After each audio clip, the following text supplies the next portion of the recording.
Lord Curzon could still speak of the long-standing political predominance of the French in Lebanon. That's long since no longer been the case. So let's think about a case of a takeover by what Dugan calls the deeper state, so not to be confused with deep state, deeper state, and which we could associate both with the kingdom of Epstein, and we could also call that SPECTRE.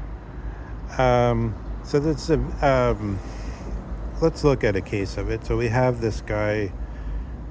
So one, let's look at the economics. Is like this Lebanon, its tax intake is like in the it's less than $10 billion tax intake, whereas so compared that to like the U.S. is like, I think of like roughly 5 trillion. So you have money easily capable of capturing a country like Lebanon. So then you have this guy, this savage terrorist guy, called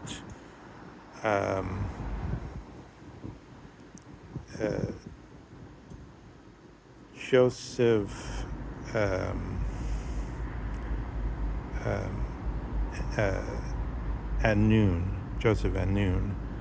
And this guy is giving, and so apparently Trump is actively treating him as a pal. So it's like, oh, if my pal, this apocalyptic savage Joseph Aoun should say, go and talk to Hezbollah, then I'll go and talk to Hezbollah. So Hezbollah is the people that basically represent the actual populations in Lebanon, whereas the people that have bought Lebanon, so it's like the deeper state or SPECTRE, are against Hezbollah. So back behind, so I'm partially sort of basing this on a source which is basically a Russian source, which is Max Blumenthal on the gray zone. So, but one could say Russia sometimes gives information to the Iranians, which allows them to target effectively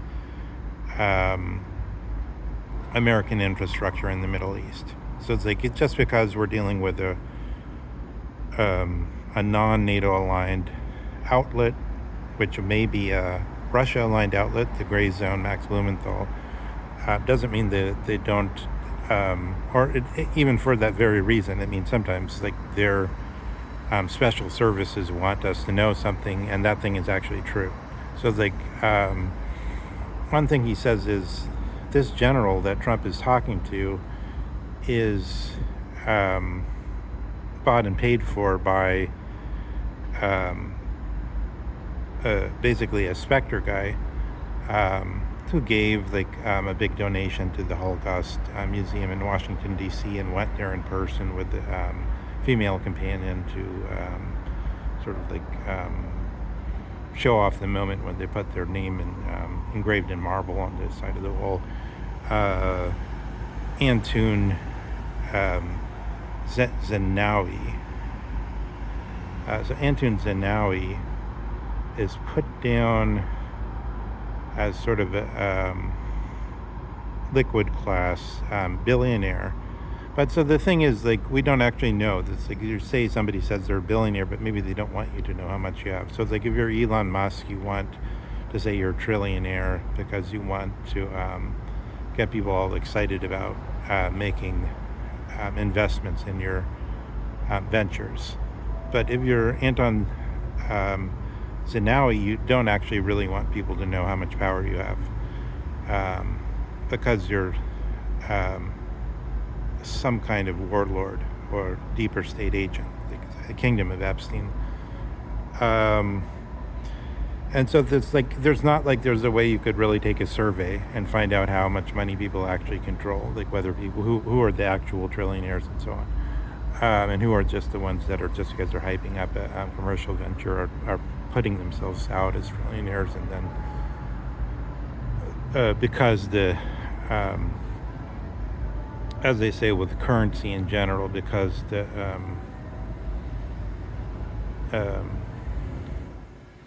I can't think of the right word, the confidence, because the confidence in the venture is so high, then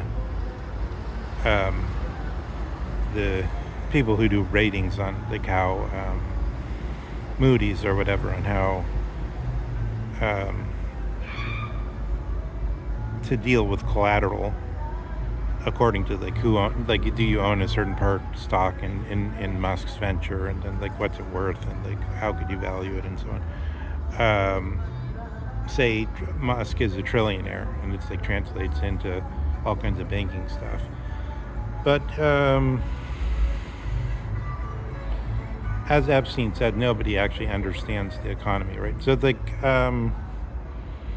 that was something, I guess it touches on my Ultimate Things project, so it's sort of worth mentioning. That's like I did sort of this long study of Bannon to see like on a personality research to see like how does Bannon stand vis-a-vis Trump, Epstein, and various other types in this cluster.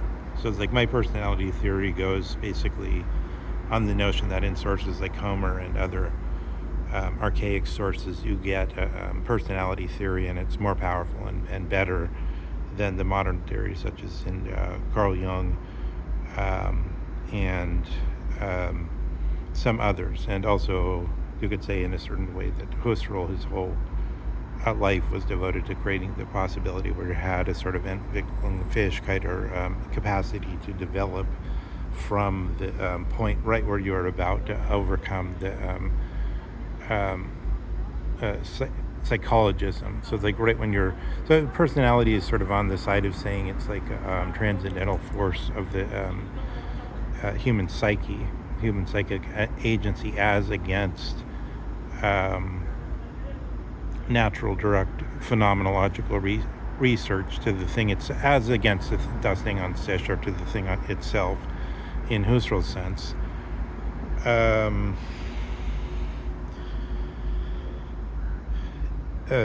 you see there's a certain position where personality theory would seem to be caught up in this tension, but then I'm going on this same claim Heidegger does, is that like we don't actually, there is a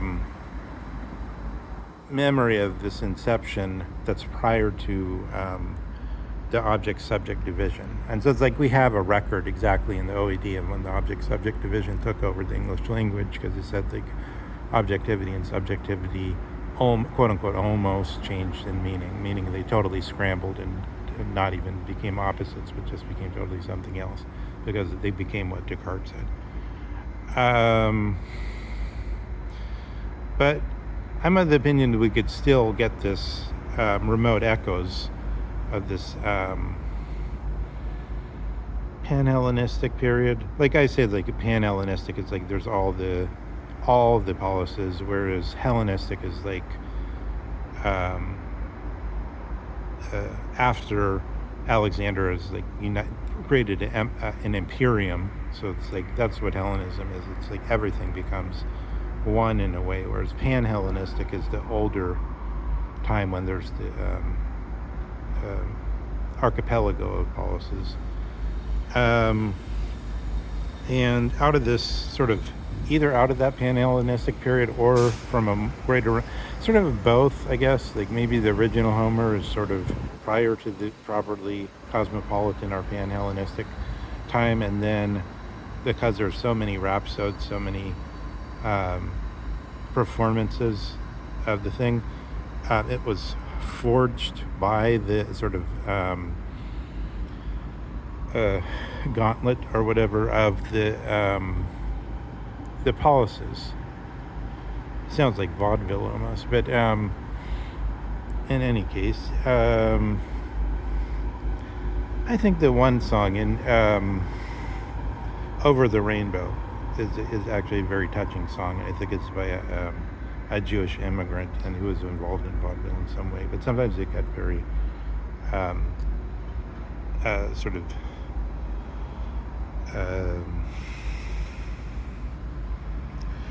let's say authentic materials out of this sort of process.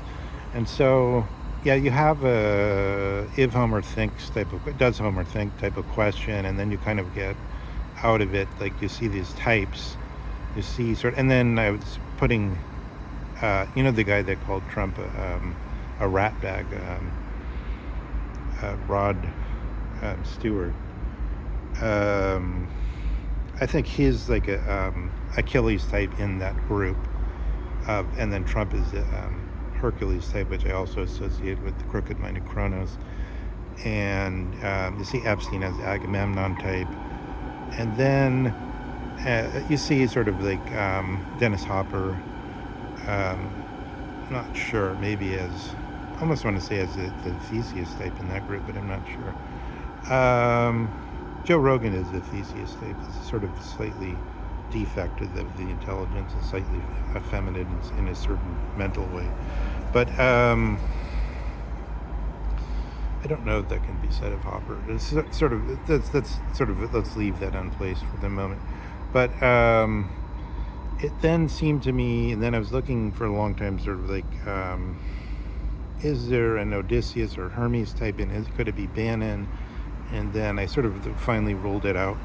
But then I thought, who's the most sort of like immediately kind of everyman of this group? So it's obviously it's not Epstein, and not just because of his life, but just because he's sort of a queer guy who just had his bearing, like his system with one, just to be taking his bearing, he's sort of a queer individual. Trump, obviously not. There all seems like character parts or something. But then if you look at Scott Bakula in The Quantum Leap, I think you see the same grouping, but you see sort of the everyman version of that group. That's sort of I'm not completely satisfied with that thesis, but I have other things that I'm linking it up to. But this bringing in of the whole personality theory aspect is just a total tangent from what we were talking about, but I just sort of ended up going into it because we're talking just extempore. But in a way, this knowledge of the personality type should inform us more broadly. And I'll just like try to make one suggestion, is that if we think of the artistic picture, which has been under so many iterations, James Bond, and which started by a spy chief, after all, Ian Fleming, it really, really shows the case of guys like this Antoun Sehnaoui. It's